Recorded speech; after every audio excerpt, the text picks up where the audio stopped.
आज त एकदम एकछिन आज त मम्मी मम्मी यो खसाल हुँदैन मम्मी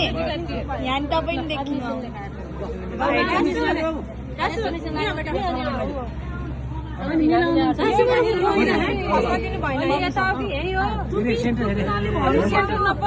सेन्टर बनाउनु बाहिर उतापट्टि राख्नु यो हो के यो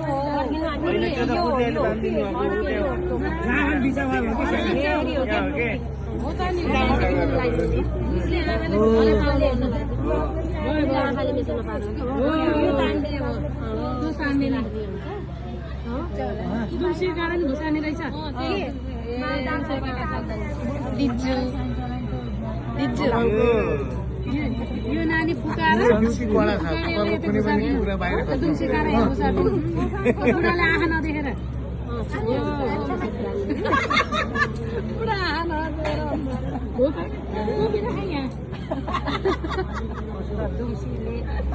जता नि बाँधेर